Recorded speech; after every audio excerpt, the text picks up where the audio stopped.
أعوذ بالله من الشيطان الرجيم. بسم الله الرحمن الرحيم.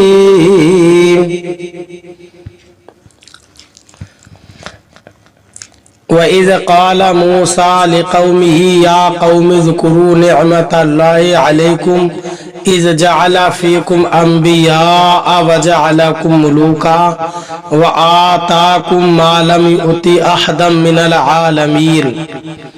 ترجمہ کنز الایمان. اللہ کے نام سے شروع جو نہایت مہربان رحم والا.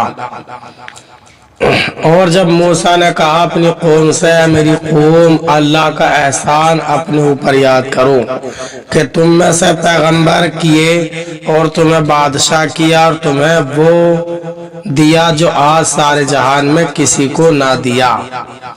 ترجمہ کنز العرفان. اور یاد کرو جب موسیٰ نے اپنی قوم سے فرمایا اے میری قوم اللہ کا احسان اپنے اوپر یاد کرو جب اس نے تم میں سے انبیاء پیدا فرمائے اور تمہیں بادشاہ بنایا اور تمہیں وہ کچھ عطا فرمایا جو سارے جہان میں کسی کو نہ دیا.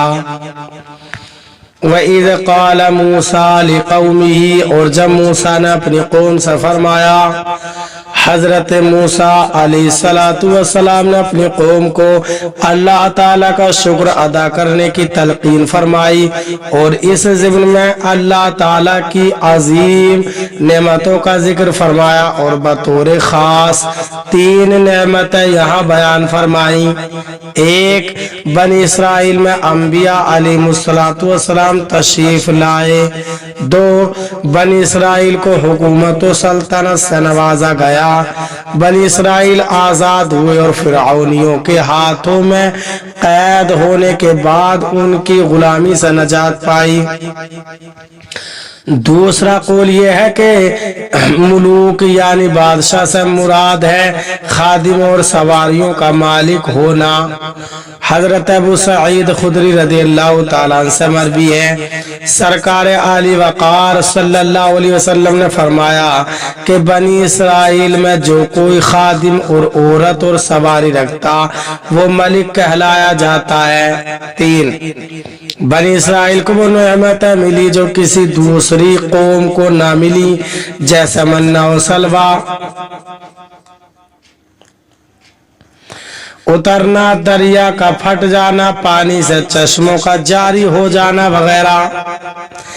اس آیت میں بیان کی گئی پہلی نعمت سے معلوم ہوا کہ پیغمبروں کی تشریف آوری نعمت ہے اور حضرت موسیٰ علیہ السلام نے اپنی قوم کو اس کے ذکر کرنے کا حکم دیا کہ وہ برکات و ثمرات کا سبب ہے.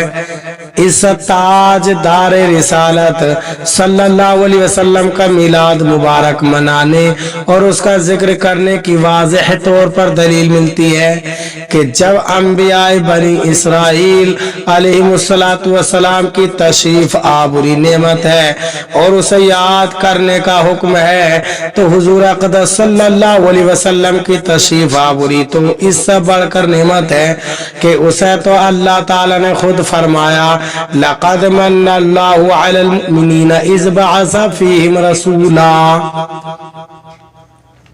سورہ آل عمران آیت نمبر 164. ترجمہ بے شک اللہ نے مومنوں پر احسان فرمایا جب اس میں عظیم رسول مبعوث فرمایا لہذا اسے یاد کرنے کا حکم بدرجہ اولا ہوگا. اس آیت میں بیان کی گئی دوسری نعمت سے معلوم ہوا کہ حکومت و سلطنت اور اقتدار بھی اللہ تعالیٰ کی نعمت ہے اور اس کا بھی شکر ادا کرنا چاہیے اور اس کے شکر کا بہترین طریقہ یہ ہے کہ حکومت و سلطنت اللہ تعالیٰ کے حکم کے مطابق چلائی جائے، غریبوں کی مدد کی جائے، لوگوں کے حقوق ادا کیے جائیں، ظلم کا خاتمہ کیا جائے اور ملک کے باشندوں کو امن و سکون کی زندگی گزارنے کے موقع فراہم کیے جائیں.